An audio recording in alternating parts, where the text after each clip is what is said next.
Sorry for the long wait guys, but yes, this is not cancelled. But here's part 6 of what if Naruto got stuck in the apocalypse after Chunin exams. I know I've been slacking back on some of these old series, but I've not cancelled that much of them, so yeah, there's nothing to worry about. I've just been doing a lot recently and it's kind of harder for me to focus on these old series. But I'll get back in the swing of things very soon, so yeah, just relax, there's nothing to worry about. I posted part 2 of What If Naruto Fused with the Blue Beetle over on Anime King 3, so if you want to go ahead and check that out, go ahead, check it out and enjoy guys. And also, don't forget I have 4 channels that I post What If on every single day. Yes, you heard that correctly, every single day for you guys to enjoy. So go ahead and smash that red subscribe button and become a part of the Anime King family. And thank you for all of your help and support. Don't forget to comment down below to tell me if you're new, so I can reply and welcome you personally. And also guys, turn on the bell notifications to exactly when I post. So without further ado, what do you say we jump right into this new episode begin now guys.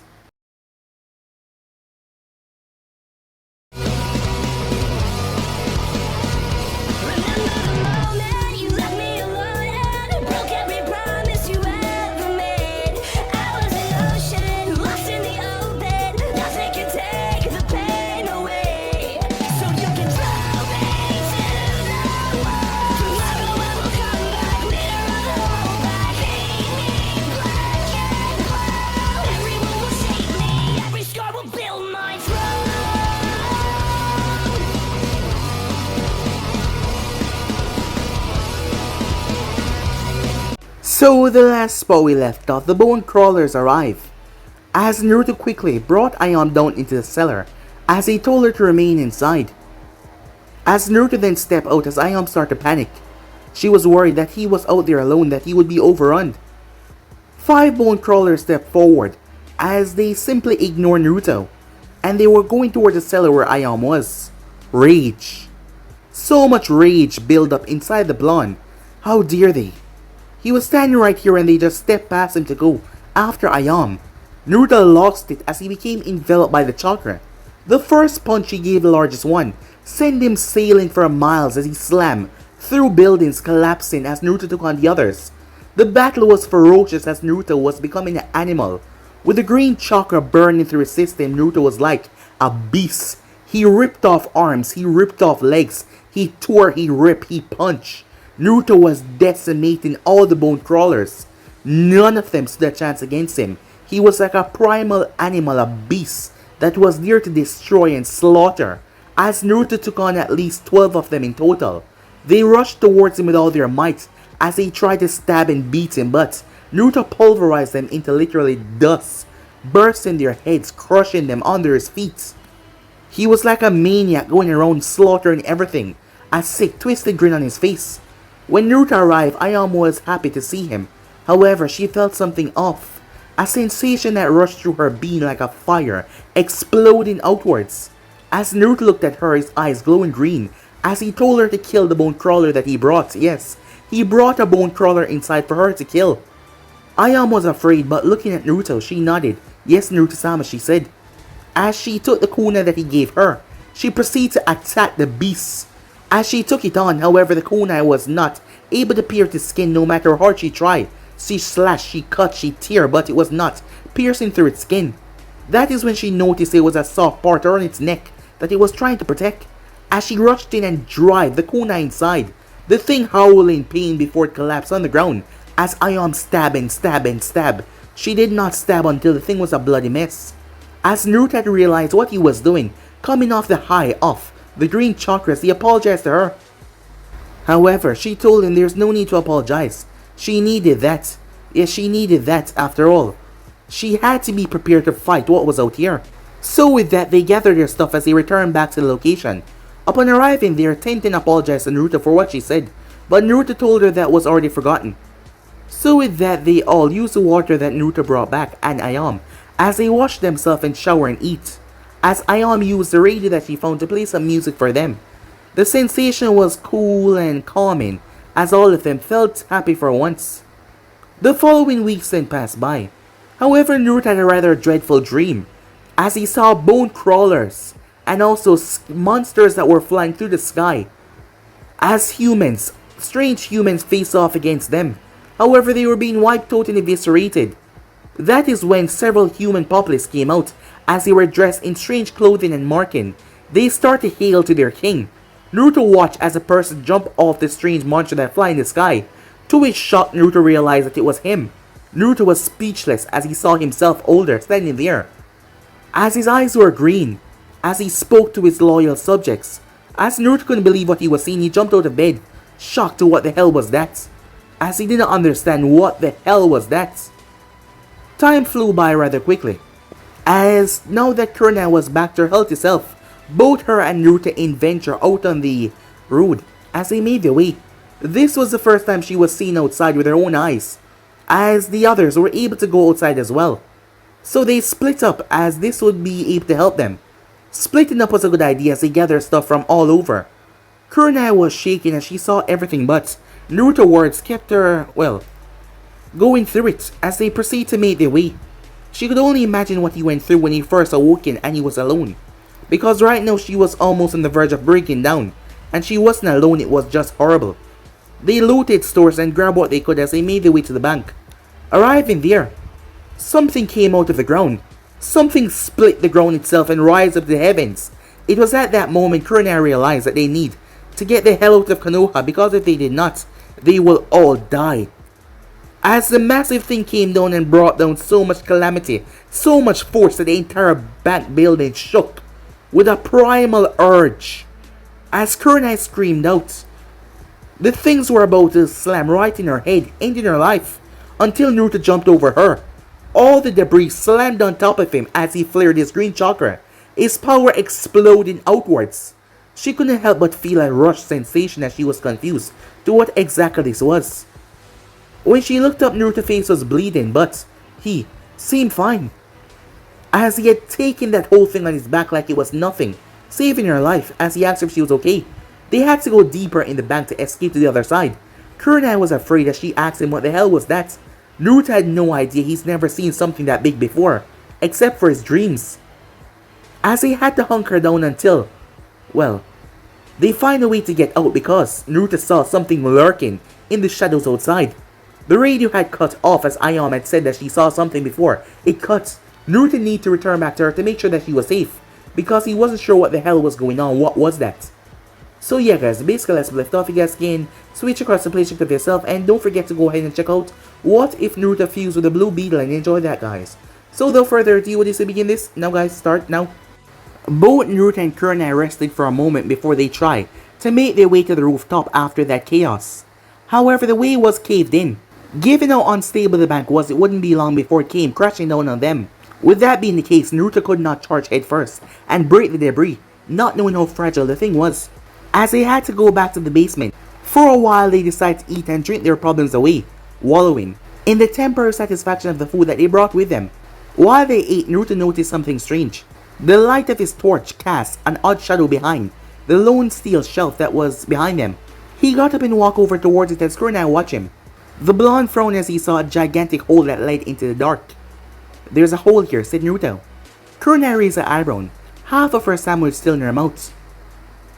"Is it possible," she said after swallowing, "that other people made it?" "I guess, but look," said Naruto. There was a slimy stuff around the hole as Naruto touched it. As Konoha grimaced as Naruto pulled his hand away. The thing was sticky as Naruto ripped his hand out. "Really sticky," he said. "It's like glue." She took some of it between her hands and started to test it. "It's like a very thick adhesive. What could make this? Maybe it's the bone crawlers." As Naruto looked towards her, maybe she was right. They could investigate, but Naruto did not feel like it. As it stood, they had to get out of here. He thought he might have to risk it and punch their way outside and face whatever was lurking out there. But the decision wasn't his alone to make. The bank suddenly groaned as cracks went over the walls. The entrance collapsed into stone and wood. It wouldn't be long before the whole thing collapsed. The two of them stared at the hole. Konoha did not like where this was going. "I guess there's only one way to go," said Naruto as he grabbed his things and proceeded to step towards the hole. Damn it, Konoha thought as she grabbed her things. When she jumped down inside with him, the first thing she noticed was how slimy all the walls were. However, unlike the hole that they entered through, it was not that sticky for them to be stuck. It just clung to their body like a warm, sticky blanket. As Naruto turned on his flashlight. Where are we? Said Kunai. As the blonde shrugged. I guess beneath the bank. I did not know that there was tunnels down here. Either way, come on. We gotta find a way out of here, he told her. As Kunai quickly agreed, they walked through the damp cavern tunnels as their steps echo rather ominously. Their flashlights shine along the walls. The more they walked, the more uncertain and scared they got. The tunnels seem almost like burrows. They twist and turn unnaturally. Claws and teeth mark bites on the side. Drenched in dry blood, skulls and bones they pass. As Kunai found herself out of her element, she had seen many terrifying things in her career as a kunoichi, but nothing like this. The tunnel started to rumble as both of them turned out their flashlight. As they waited in the darkness in silence, the rumble continued. It got closer. As Naruto did not know why, but sweat started to pour down his face. Growling, snarling, and digging could be heard. The densest green chakra that Naruto ever saw or felt came their way. Without thinking, Naruto pulled Kunai down to him. He then covered her body with his own to make them as small as possible. The noise got closer. The rumbling got stronger. An intense wave of killer intent washed over them both. As it got closer, Kunai pushed her head deeper in Naruto's chest. The long, narrowing, suffocating tunnels was shaking uncontrollably. As the both of them turned their heads, even though it was dark, they could see the gigantic, slippering, crawling form of something burrowing past them. It gently roared as its grotesque body passed them by. It must not have seen them because it had no eyes, but for some reason, they could feel its gaze on them. Kunai didn't know what she was feeling, but she unconsciously gripped Naruto so hard that she tore some of his clothing. She shook like she was in the middle of the freezing cold. 3 jaws, each filled with 24 rows of teeth, sharp and deadly. The jaws wiggle and writhe like something out of the depths of hell. From its mouth, about 15 feeler tentacles, touching and wrapping over the walls. Fear rushed right through Naruto. It was just like back in the Chunin exam stadium, but this could not be that. It was too big. If he had faced something this big, it wouldn't matter how hard he struggled. It would have eaten him if he had tried to save Aion from this earlier. One of the feelers brushed against the wall, so close to Kunai's face as Naruto pulled her closer. The feeler crawled along the stone wall, feeling and touching everything. As the beast groaned, its teeth smacking together like sharp knives connecting together. A stone fell next to them as Kunai moved her hand. As it fell right next to her hand, suddenly there was a scream. As Naruto recognized it as a distant bone crawler. Once the bone crawler had made that sound, the creature slipped away, moving through the tunnel that it probably caused. As both Naruto and Kunai slowly disengaged. As Naruto looked down the tunnel where the beast went, he tried to move, but Kunai's arms were still wrapped around him tightly. Looking down, he saw nothing but fear on her face. Her finger twitched against his shirt as her breath came in raspy, gasping. That chakra. It felt like the chakra that Naruto released, however this one was so much more vile, so more deadly and destructive. It was dark, overpowering, vicious, unforgiving. Though it was miles apart, she could only compare this feeling to when the Kyuubi attacked Konoha. At that time she wanted to help, but now she cursed herself. Would she be like this when the judgment time came? Quivering like a mess, Kunai-san, said Naruto, as she had unconsciously pulled him closer. We gotta go, said Naruto, his hot voice tickling her hair. She slowly nodded as Naruto picked her up. She was shaken by what she just saw.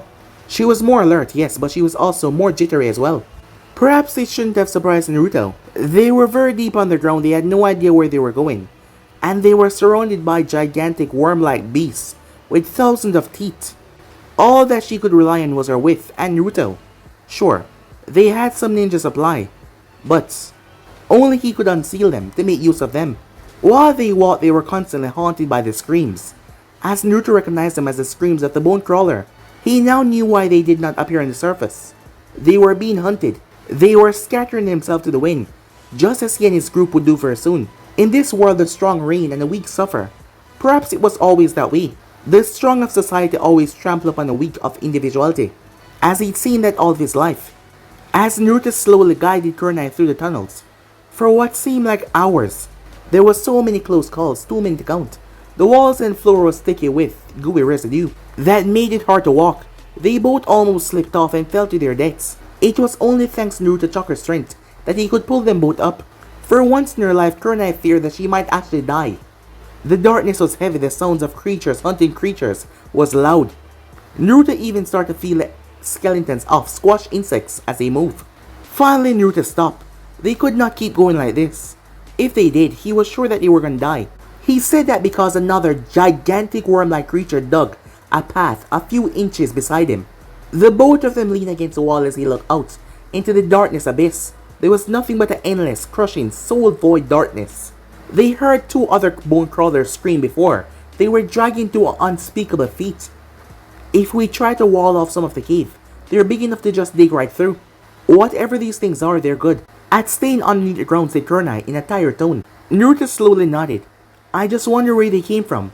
I've never seen anything like them, even the many times that I went out. They shivered as they heard a roar after he finished. They could not see anywhere around them, the place was dark. As they feared to turn on the flashlight to draw any attention, as Kurenai asked a question that they were both thinking. So what do we do, she said. Naruto closed his eyes. What were they supposed to do? He pushed the green chakra into his mind. This thing always made him think faster even though it gave him a headache afterwards. But he needed to think fast right now. As Naruto went through hundreds of scenarios, in several of them Kurenai died and he lived. In the several others he died and she lived. In several others both of them died. As Naruto found one, we can get out, he said. How, she said. He smirked at her. Do you trust me? Kurenai was close enough to look in his eyes as she saw nothing but confidence, strength. Once again Naruto astounded her, where most would give up. He would not. When she stared at that green chakra swirling in his eyes, she couldn't help but nod. Yes, Naruto-sama, she said. Her eyes flowing with green chakra as well. As Naruto stood to his feet, good. Because this is not going to be a slow ride up, he said. He grabbed the scroll and unsealed some contents. About 20 smoke pellets, 15 explosive tags, and 1 kunai. He drenched the kunai in oil and took out some matches. He turned to her as Kurenai stared back at him. He saw the trust in her eyes. She would survive. She would survive just like he could. Now, Kurenai, said Naruto, shout as loud as you can. The female Chunin did not even hesitate as she proceeded to scream. The tunnels trembled with rage at her outbursts. No matter how much they shook and ruptured, she still screamed until her voice gave out. As Naruto heard the animalistic murdering wailing coming their way. 1, 2, 5, 10. As Naruto could sense them coming, Kurenai stayed close to Naruto as he ready himself. These things like the bone crawlers had no eyes. A vicious grin came on Naruto's face. The first one came as Kurenai clenched Naruto's shoulders. The endless maw of teeth raced towards them as it roared as Naruto felt his hand shake before he clenched his fist tightly. As he threw the smoke pellets right into the mouth of the sand dweller. He then lit the match and ignited the oil on the kunai. As he threw the kunai into the mouth of a large beast with a 15 explosive tag on it. Kurenai barely had time to brace herself as the thing exploded in fire. It bashed and crashed into the walls as the flame inside his body was charring and burning its insides. Its face crashed into the ceiling in a panic. It started to go upwards. As Naruto saw, get on, he said, as Kurenai held on to him. Naruto jumped upwards as he grabbed onto the skin of the creature. However, it was tough to hold on. The green chakra flooded through his core as Naruto slammed his hand into the thing with tremendous force. However, the flesh was tearing away as Naruto pulled out a kunai before he drove it deep inside the thing and held on to the hilt. Driving another one inside, he held on to it as they got on for the ride. The speed that the thing moved at was insane as Naruto felt the kunai slipping a few times as he pushed it back deeper. The thing tore through the passageways as they kept their eyes closed, ripping and tearing through everything as stones tear into his clothes and scarred his back. As Naruto turned Kurenai so she would be protected, but not even she was spared from her clothes getting torn. A hard rock hit the side of her face as their travels continued. Finally, before they knew it, the desert sand blast in their face. Finally, as Naruto opened his eyes, they were on the surface. The sand dweller bashed itself against the ground and screeched as both Naruto and Kurenai crashed down hard as they were thrown into one of the still standing buildings. Once the world finally shaking, Kurenai slowly opened her eyes. When you said rough, you weren't kidding, she said as she rubbed her head. Naruto coughed and laughed. Yeah, I'm a good timer, said Naruto. Kurenai heard the strain in his voice as she snapped her head around as she saw that his shoulder got punctured. They heard a scream as they turned to see 5 other sand dwellers rip the one in flames apart and bite into it, devouring it. The weak is getting devoured. The creatures would even kill each other to survive. Are you alright? Said Kurenai, looking towards Naruto. Yeah, I'll heal soon, said Naruto. I always heal up fast. Kurenai reached as she grabbed the iron bar. She gave him a nod as he nodded back. She ripped it out. She tore a part of her clothing and wrapped it. She then helped him to his feet. The sand dwellers were no longer interested in them, now that they had something to eat. The two walked through the ruins of their destroyed village. Neither of them spoke a word. They just looked at the destruction that was plagued all around them. Both of them just walking and looking around at everything around them. A sense of clarity, finality, and surrender filled them up. The fallout of their home was right in front of them. It was finished. As they were able to make it back to the bunker, they saw the Envoy headquarters from afar. It was in shambles. Neither of them spoke about it. They just entered the bunker, battered, bruised, depressed, and tired. As the both of them walked through the tunnels, some bars had been dented as sand started to pour down. It wouldn't be long before the entire place flooded with sand. That also meant when the snow fell, the snow was going to get inside. That also meant whatever rain was coming down, it would break through very soon. After some time, they finally made it back. As one could not tell the joy and the amount of tears that threatened to leak from Naruto as he saw Shino, Tenten, Kasuke, and Ayam all waiting. Once they were spotted, no one still spoke as Ayam rushed forward as she hugged Naruto. As she then proceeded to patch him up, the silence was utterly unnerving, but everyone could tell what each other was thinking. Ayam disinfected Naruto's wounds and bandaged him up. After that, Naruto unsealed food for everyone to eat. As they all eat quietly, dreadful violent sounds made them tremble. Once they were done, Naruto sealed the remains. Bam! Something slammed into the metal tunnel. Something slammed into it again. Ayam dropped her knees as she started to sob. As Kasuke held his head down. As Kurenai held Shino. As Tenten clenched her fist, fighting down her tears. As for Naruto, all he could do was comfort Ayam as she cried into his chest. Her fear, her anger, her sadness, her anxiety. He felt the full weight of her agony. Once she was settled, the group gathered together as they packed their things. They then looked to Naruto with their backpacks on their shoulders. He slowly nodded as he motioned for them to follow, as they did so without complaint. No one still said anything. They all actually preferred the silence. However, one thing was on all of their minds after seeing the outside. But they were afraid of talking though because they fear what would come out of their mouths. They climbed up the ladders and made their way outside. Once they saw what was outside, they just stood there. The west wall had been completely flattened. The east wall was barely holding on.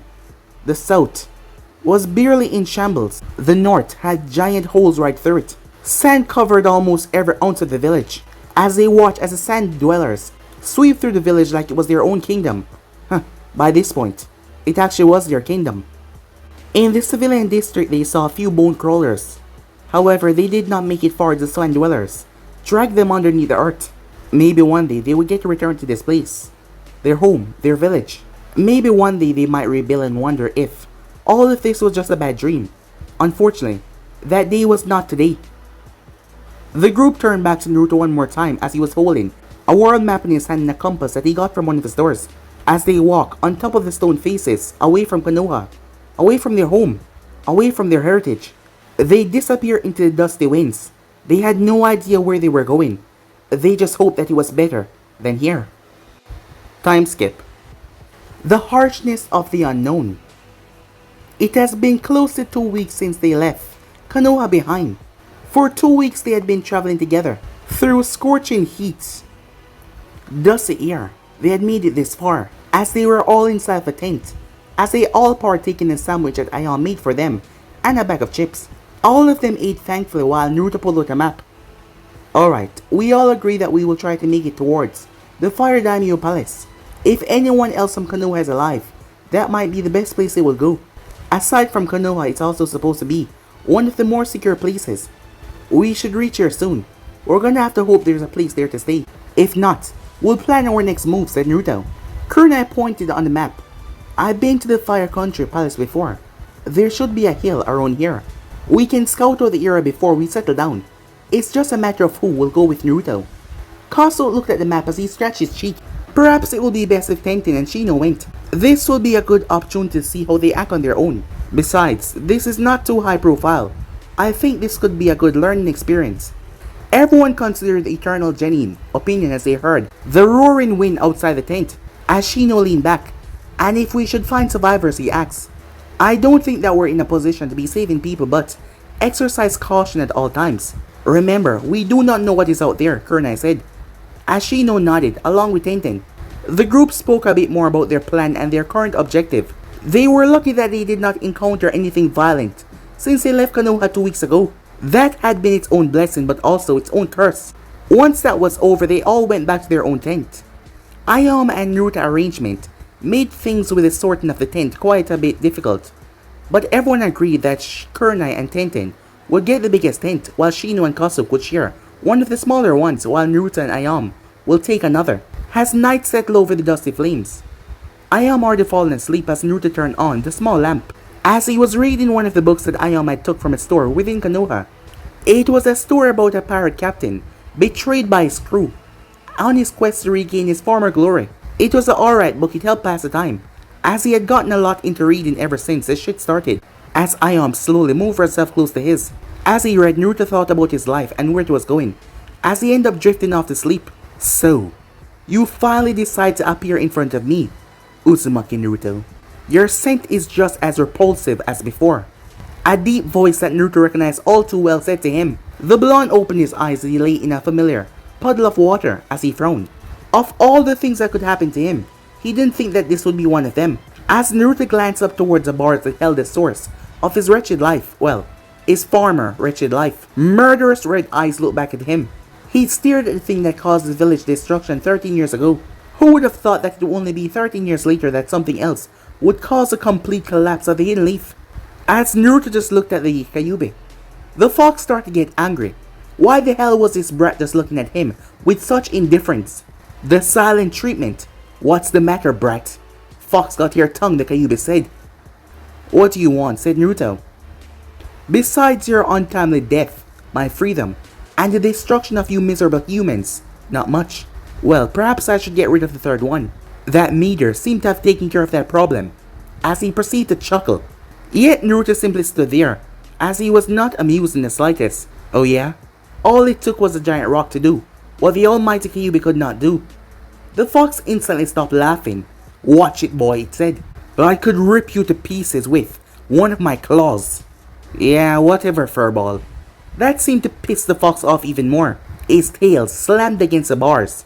Don't you dare get cheeky with me, you pitiful brat. In fact, you should be on your knees, thanking me for saving your pitiful life after you pass out, not once, but twice.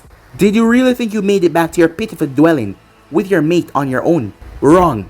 I was the one that pulled your mangy, evolving monkey carcass through the sand and dust when you passed out from nearly being devoured by insects of all things.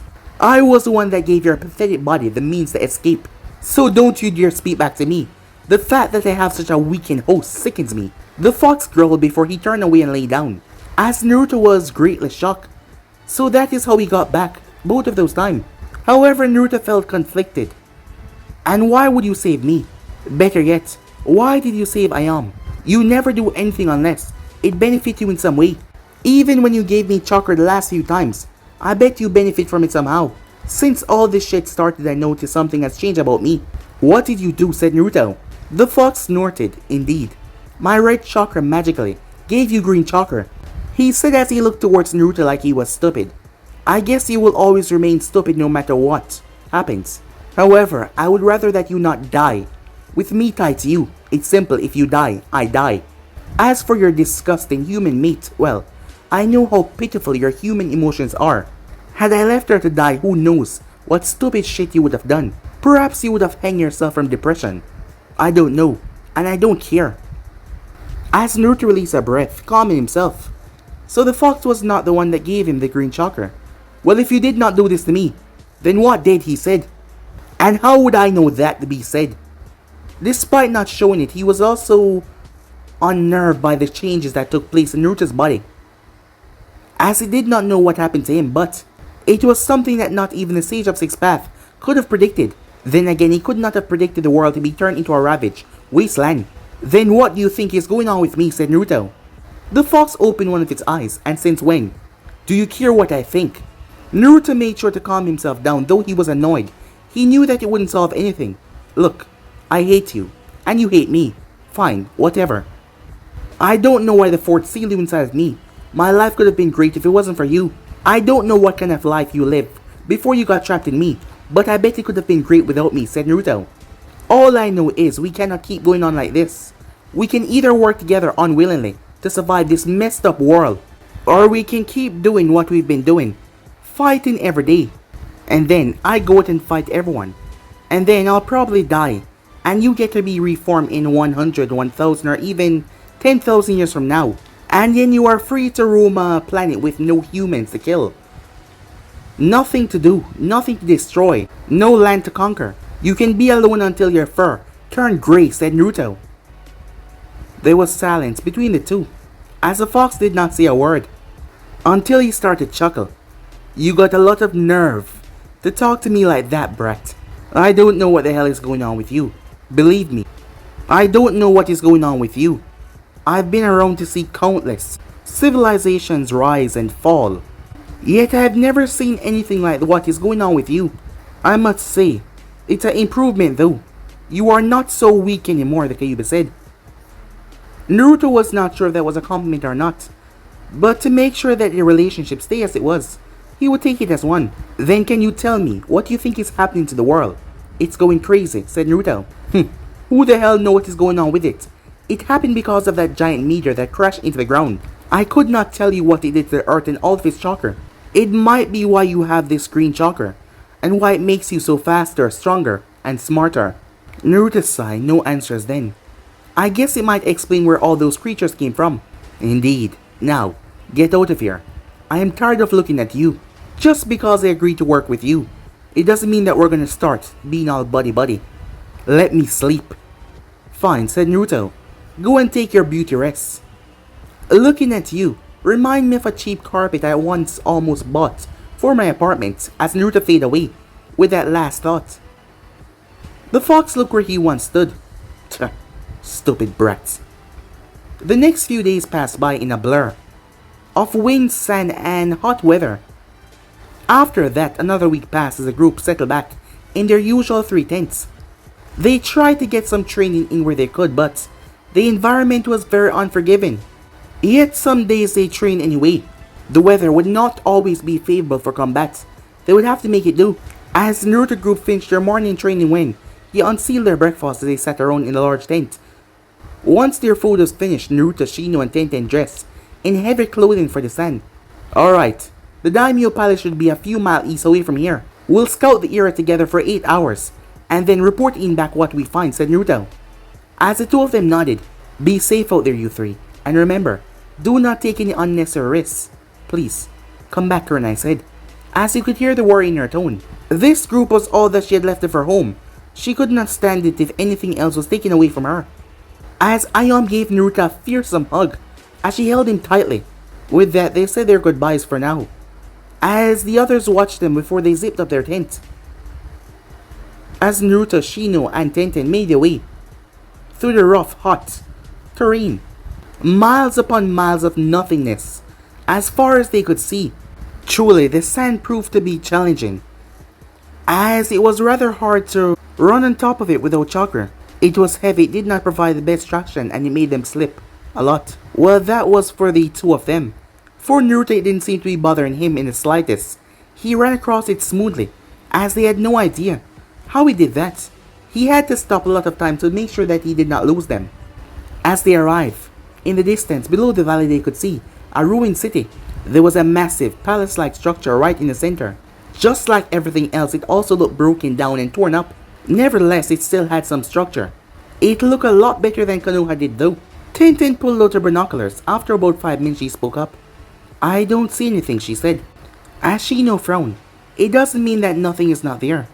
Remember, we stayed with Naruto for almost an entire month before we went outside. Whatever is affecting Naruto, it spread to us as well. We can't rule out the possibility that people did not went underground, and were far away from Konoha. We have no idea what else is out here. Tenten knew that was a logic she could not argue. So what do we do, she asked. Naruto thought about this for a moment as he channeled some chakra through his ears. Aside from the occasional piece of wood flowing in the distance, he didn't hear anything down there. A place like a daimyo palace should have an underground passageway. It's the responsibility of the guards to keep him alive in case of an enemy attack. Whether they survive for these months, I don't know. But let us go down slowly.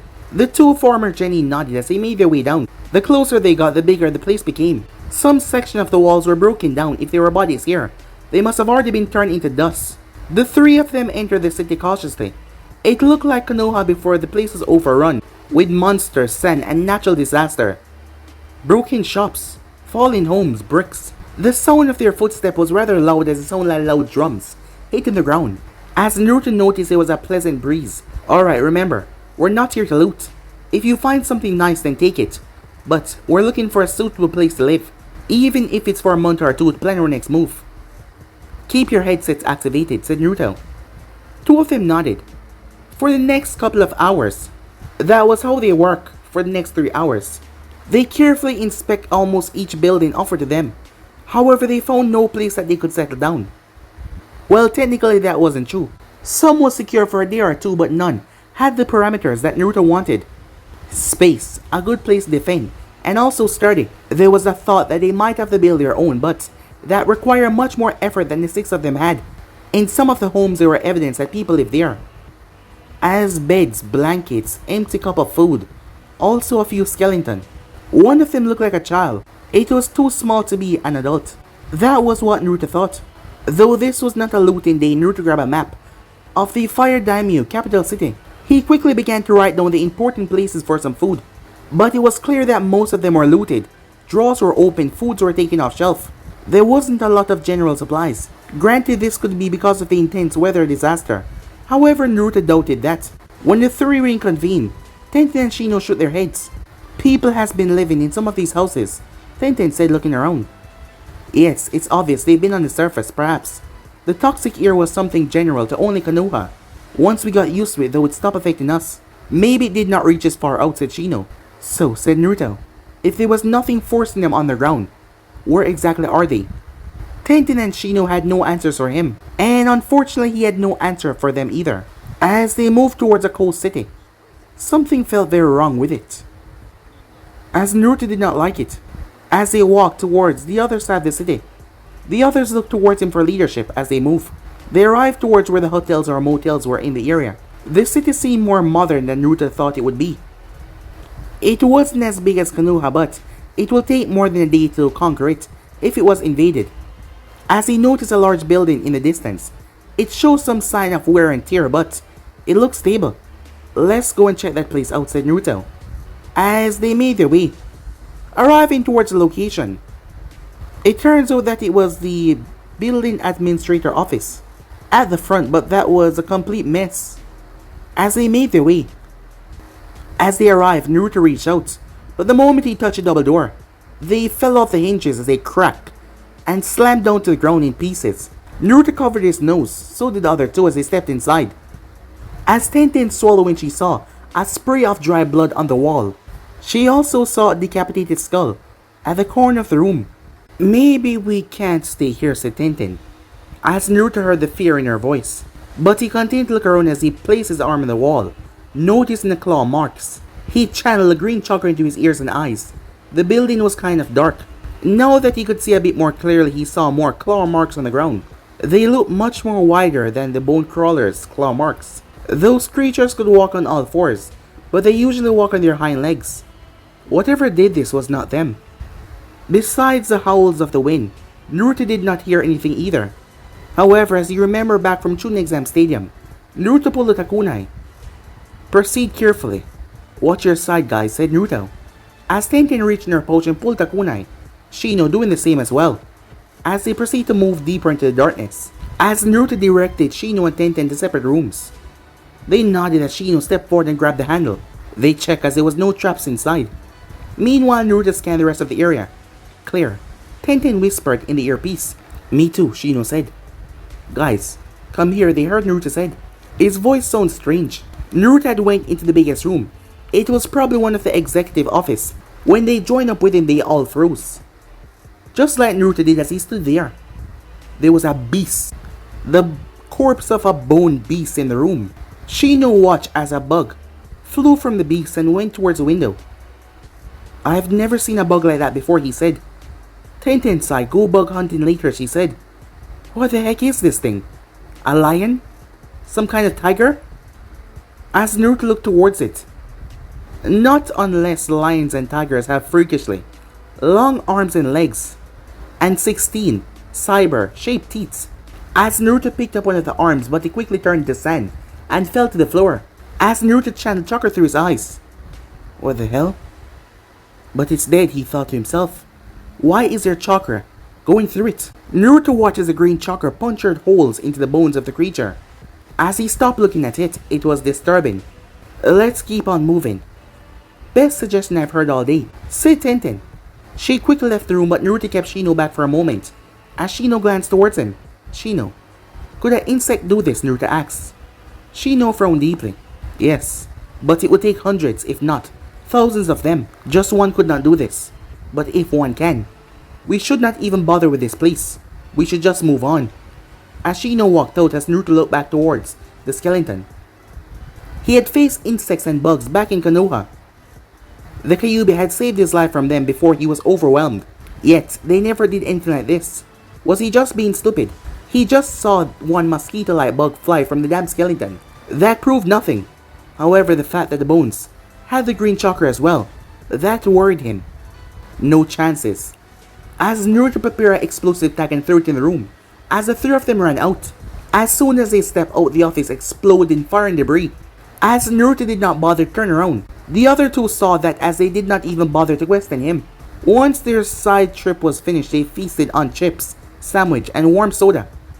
Of course, the soda lost some of its natural goodness from how long they had it, but it was still a welcome delight. For their lunch, they spoke of better times and where the future might lead them. Hours passed by and a harsh storm was brewing ahead. The winds would be strong enough to destroy their tents. As Naruto quickly found them a place far away from the admin building. It was stable enough, it would have to do. A thorough inspection later. They made their way back as Naruto made them pack up their tents. They would talk later, for now they had to move. They just barely made it before a tornado rushed across the sky. Ayam and Kasu placed up some covers over the windows. As they placed away the tents, after a quick inspection by Kurenai, they were all finally able to relax, as deep rumbles could be heard across the sky. As Naruto unsealed 3 lanterns and hanged them across the wall, he then unsealed the bathing tools. Thankfully, they still had a lot of water and towels.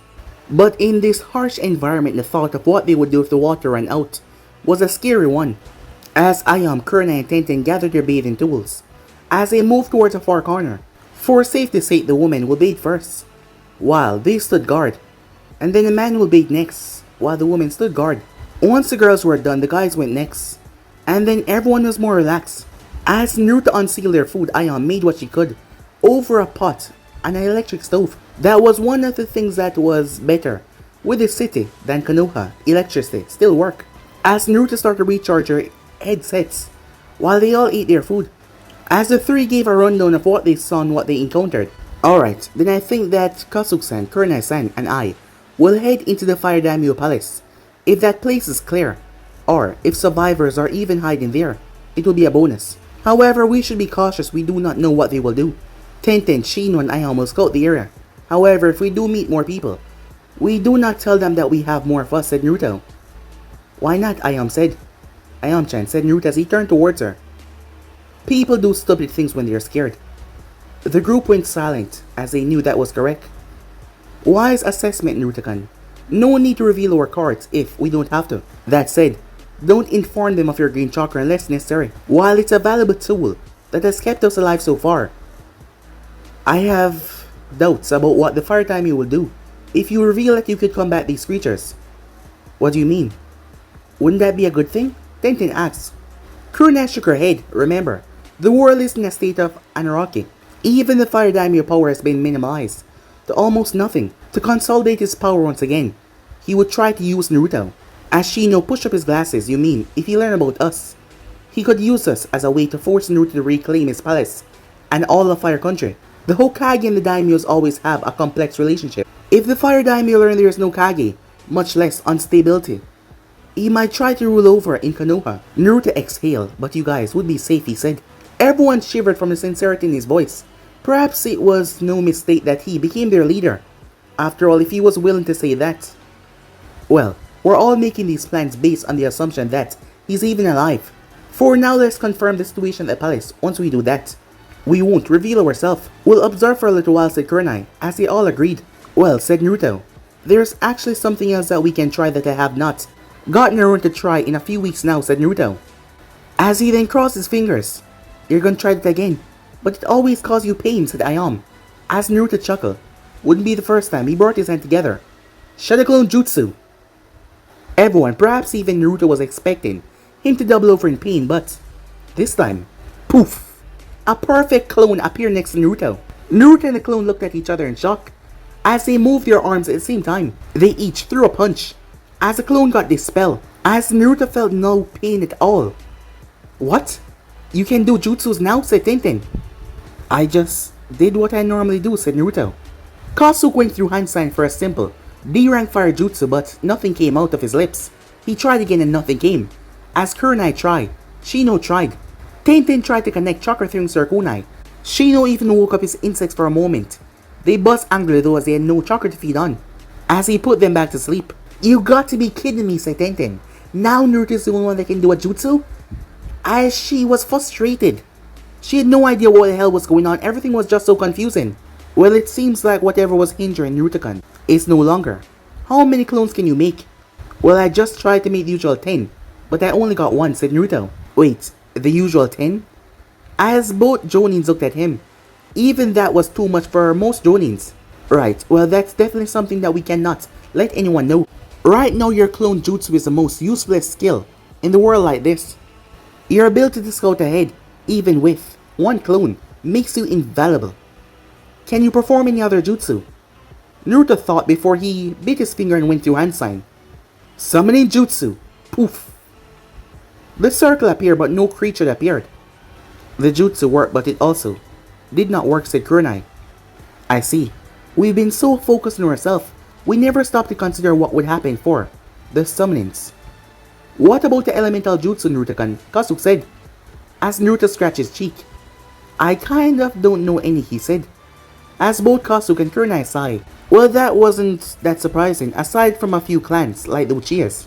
Most Genins were not taught elemental jutsu until well in their career. That said, it was rather odd for a student of Kakashi Hatake, the man that was said to have copied over 1,000 techniques, to not know any.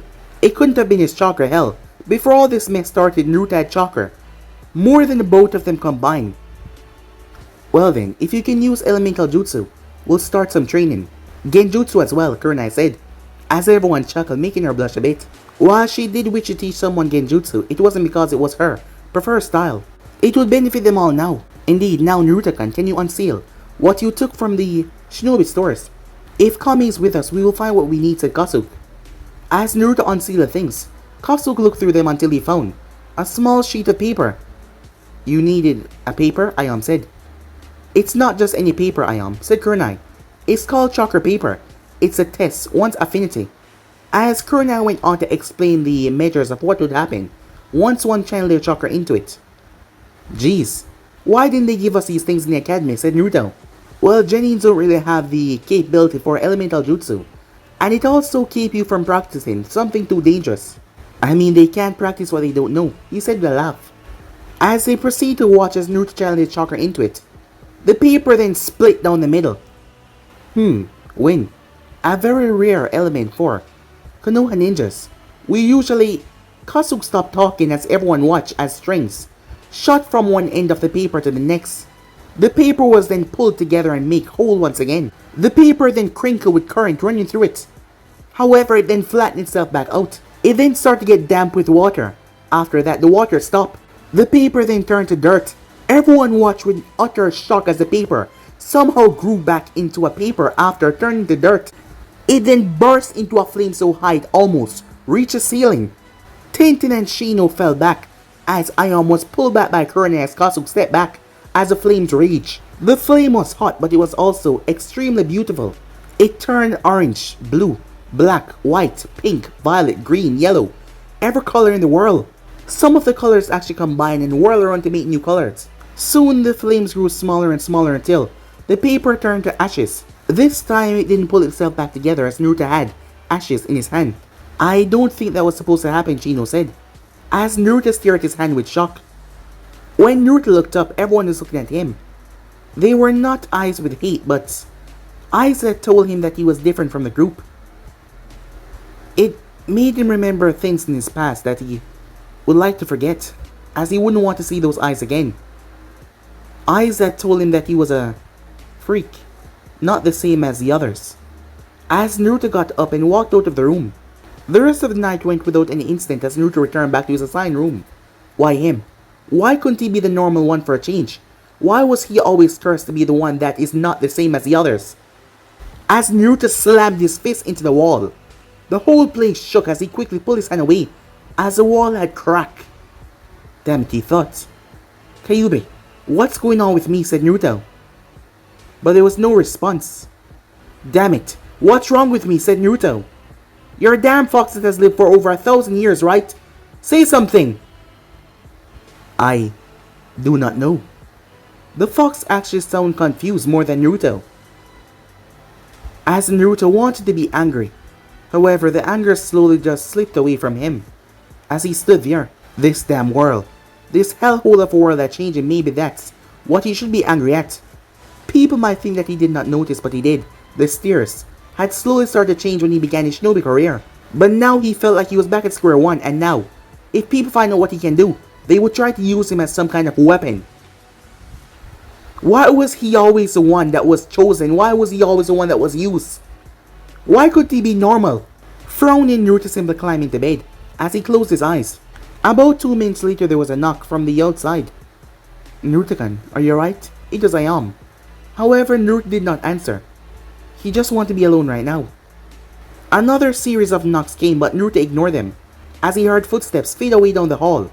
As he went to sleep, the sounds of the sandstorm outside was just as loud as his own beating heart. For the first time in a while, he slept alone.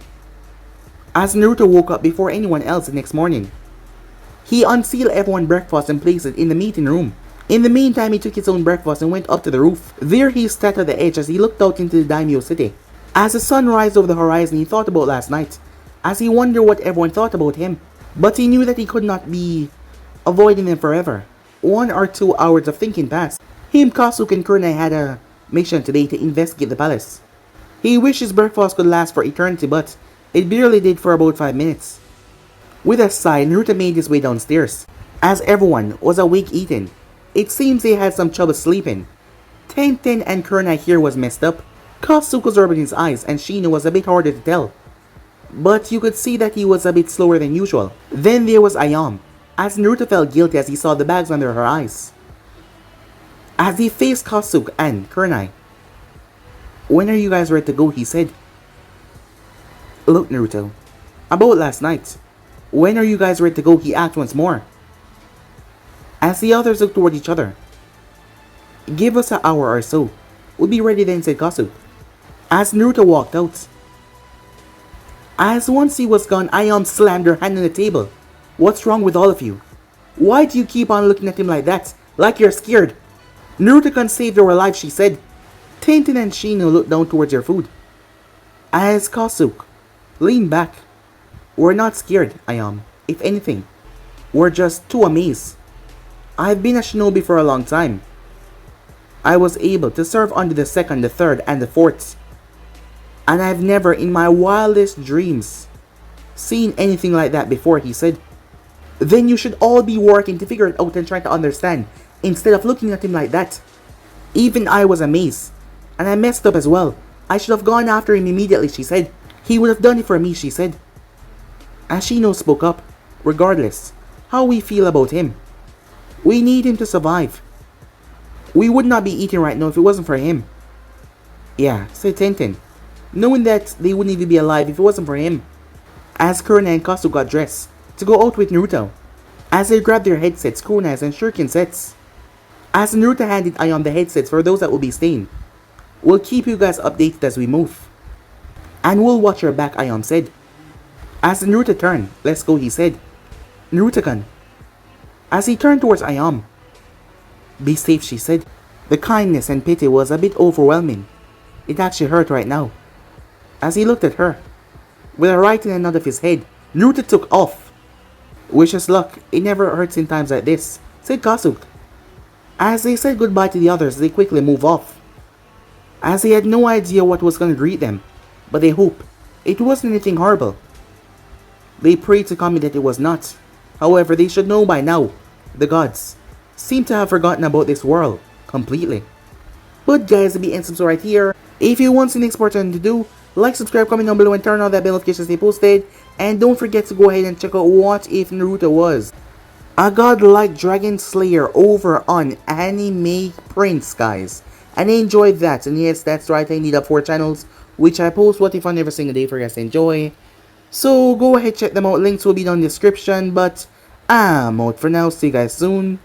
Peace out.